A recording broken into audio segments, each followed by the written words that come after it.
हम रोज कैसे खुश रह सकते हैं। मम्मियों के ही उदाहरण होते हैं ज्यादातर, बाकी तो सारे जिंदगी जी लेते।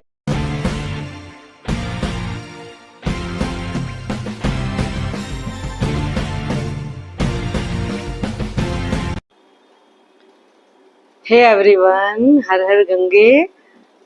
जैसा कि आप जानते हैं, जो मैंने पीछे व्लॉग डाला है कि समय निकल गया, तो समय तो निकल ही रहा है।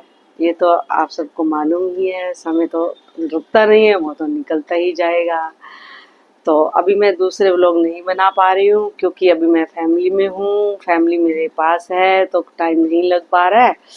तो अंदर से जो भाव होता है, मैंने कहा चलो वही निकालते हैं, अपनी बातें कर लेते हैं। अंदर भी कुछ नहीं रहना चाहिए, तो इसीलिए मैंने कहा चलो बातें ही कर लेते हैं अपने सब्सक्राइबर से। ये भी ज़रूरी है क्योंकि मेरी वो फैमिली है, तो उनके साथ भी बात करना ज़रूरी है। तो मैंने कहा बात कर लेते हैं। तो समय तो हमारा देखो निकल रहा है। इस समय का हमें अच्छे से उपयोग कैसे करना है, ये आप सब जानते ही हैं। इतनी भाग दौड़ की लाइफ, इतनी फ्रस्ट्रेटेड लाइफ है आजकल। मतलब सुबह उठते ही एक रूटीन है सबकी, जो जो जिसके काम है उसको वो काम करने हैं। बच्चे हैं तो बच्चों को स्कूल जाना है, पेरेंट्स हैं तो उनकी जो ड्यूटी है, बच्चों से रिलेटेड जो जिम्मेदारियां हैं उनको वो पूरी करनी है। बुजुर्ग हैं तो उनको अपना रहता है कि हमारे साथ परिवार हमें टाइम नहीं देता, तो वो अपनी उस धुन में रहते हैं। तो ये सवाल उठते ही क्यों हैं कि हमें टाइम नहीं मिलता, या बड़े बुजुर्ग कहते हैं हमें कोई टाइम नहीं देता, या फिर बच्चे कहते हैं कि हमें ये चीज़ नहीं मिलती। तो ये सारी चीज़ें ना रिलेट करती हैं। तो इन चीज़ों का ना एक बैलेंस बनाना पड़ता है हमें लाइफ में, तभी हम पूरी फैमिली में रह के खुश रह सकते हैं। देखो, हर इंसान सुकून और खुशी लेने के लिए अपना घर तो नहीं छोड़ सकता, घर में तो रहना ही है। हैं, हर कोई ऐसा काम नहीं कर सकता कि घर बार छोड़ के कहीं चला गया और हमें खुशी मिल जाएगी। वो खुशी 2 पल की तुम लेके भी आ जाओगे, लेकिन वो परमानेंट खुशी नहीं है। वो 2 दिन की 4 दिन की खुशी है, जिस बीच में आप लोग बाहर गए हैं। चलो भाई, घर की टेंशनों से दूर हो गया, घर के कामों से थोड़ा दूर हो गया है, जो रोजमर्रा की रूटीन है वो नहीं है, थोड़ी हट के है, तो अच्छा तो लगता ही है। तो हम रोज कैसे खुश रह सकते हैं, रोज हम एक अच्छी लाइफ कैसे जी सकते हैं, अपना अच्छा दिन कैसे निकाल सकते हैं, ये तो हम ही डिसाइड करेंगे, कोई दूसरा नहीं कर सकता। अपना कंट्रोल अपने हाथ में लीजिए। अगर हमारा कंट्रोल किसी दूसरे की हाथ में होगा, तो फिर तो वो रिमोट को चलाएगा, उसी हिसाब से ऑन होगा। तो अपना कंट्रोल अपने हाथ में लेना बहुत ज़रूरी है कि हमारी खुशी किसी दूसरे के ऊपर निर्भर नहीं होनी चाहिए कि वो हमें खुश करेगा तो हम खुश होंगे। अगर जो हमें खुश कर रहा है आज उसका मूड खराब है, तो फिर तो हमारा भी खराब हो गया, क्योंकि खुश करने वाला ही खुश नहीं है, तो वो हमें खुशी कैसे देगा। ये बात आप मानते हो कि नहीं मानते हो?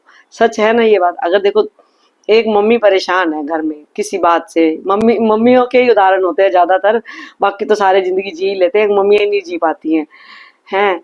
तो एक मम्मी का मूड खराब है या मम्मी का स्वास्थ्य ठीक नहीं है, तो क्या वो अपनी फैमिली को खुश रख पाएगी?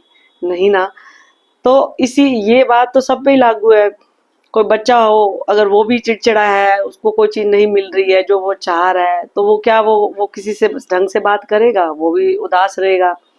तो ऐसे ही है, बस अपनी खुशियां आप लीजिए, और कोई सामने वाला बंदा जो है वो हमारे पास बैठना भी चाहेगा कि इसके पास बैठते हैं ना, बहुत अच्छा लगता है। कि जब भी जाते हैं ना, हम आते तो बड़े मतलब परेशान से हैं, लेकिन बैठने के बाद हमें बड़ी खुशी मिलती है। तो हमेशा हमें ऐसा ही बनना चाहिए कि कभी भी किसी के दुख में हमें मजा नहीं लेना चाहिए। हो सके, देखो, कहते हैं ना, कर्म करो या दान दो। दान कैसा होता है कि पैसे दे के दान दिया जाता है, कि पैसे दे दी तो हमने दान कर दिया? नहीं, तन से, मन से, धन से दान होता है। तन से कैसे है कि हम किसी की अपनी तन से सेवा कर दे, कि हमने कोई किसी का हाथ बटा दिया, तो ये भी एक सेवा ही है, ये भी एक दान ही है। मन से, अगर हम किसी के पास बैठे हैं, अगर हमने मन से उसके साथ जुड़ गए, उसकी बातों को हमने सुना, उसको रिलैक्स किया, तो ये भी एक सेवा है। और कोई फाइनेंशियली अगर कोई प्रॉब्लम में है, तो उसकी अगर हमने धन की हेल्प कर दी, तो वो भी एक सेवा है। तो ऐसे कहते हैं ना प्रभु को, तन मन धन सब अर्पण। तो तन और मन और धन तीनों से हम सेवा कर सकते हैं, पैसे से जरूरी नहीं कि पैसे से ही सेवा की जा सकती है। तो हमें अपने लाइफ में ऐसे कितने उदाहरण हैं जो मैं आने वाले व्लॉग्स में आपको बताती रहूंगी, जो जो मेरे अंदर आएंगे। तो प्लीज आप अपनी लाइफ को एक अच्छी लाइफ बनाइए, अपनी एक रूटीन बनाइए और अपने मन को शांत रखिए और सबकी बातों को सुनिए, समझिए, उस हिसाब से आप फैसला लीजिए। तो यही मेरा कहना है कि मतलब इससे रिलेटेड बहुत सारी बातें हैं, फिर वीडियो लंबा हो जाता है तो मैं आपको बहुत बताऊंगी ऐसे छोटी छोटी बातें। मेरा व्लॉग अभी थोड़ा लेट हो जाता है तो मैंने कहा चलो यही शेयर कर लेते हैं। तो आप हमेशा आप अपने आप को पीसफुल रखिए, शांत रखिए, हमेशा हंसते रहिए, मुस्कुराते रहिए, अपनी हेल्थ का ध्यान रखिए, हैं ऐसे मजे मजे में अपने दिन को काटिए जैसे जिंदगी का यही आखिरी दिन हो कि मुझे इस दिन में भरपूर जीना है। यही जीवन है, आज ही जीवन है, कल कुछ नहीं है। हम सोचे आज ये काम कर ले तो कल खुशी मिलेगी, कल किसी ने नहीं देखा, वही कल आज बन जाएगा। ये मेरे व्लॉग का एक नाम भी है। तो जो करना है आज अभी इसी वक्त करिए। तो हर हर गंगे, हर हर महादेव। मिलते हैं नेक्स्ट व्लॉग में।